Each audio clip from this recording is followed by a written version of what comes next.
Salut și bine venit pe canalul meu de YouTube Proiecte și Pescuit. Astăzi o să mă apuc de sobă.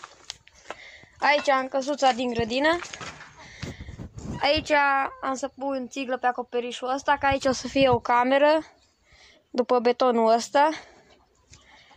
Și am zis ca să mă apuc de sobă, că când o să pui pereții, nu o să am așa mai mult loc ca să fac soba.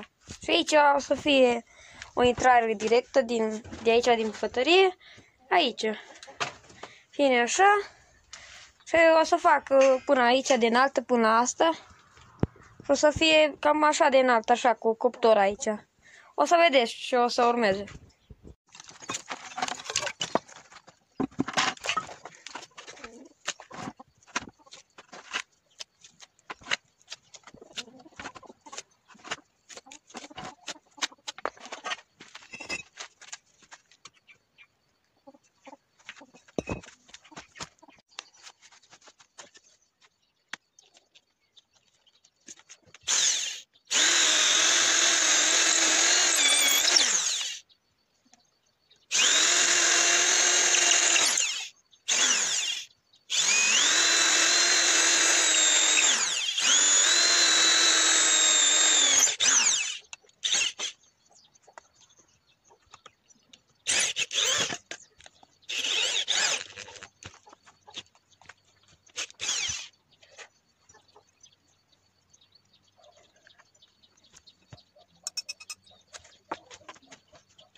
Acum este a doua zi.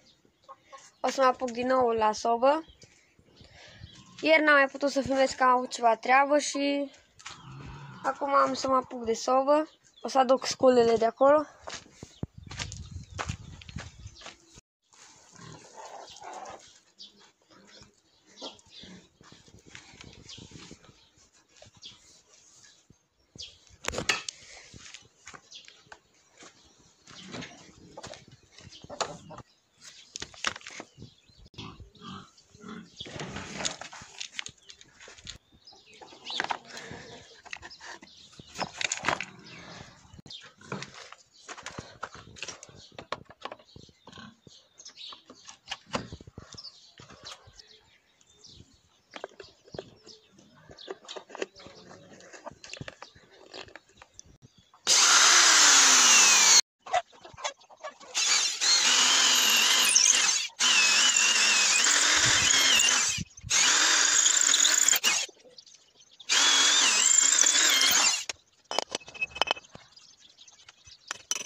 Aici am tăiat câteva bucăți.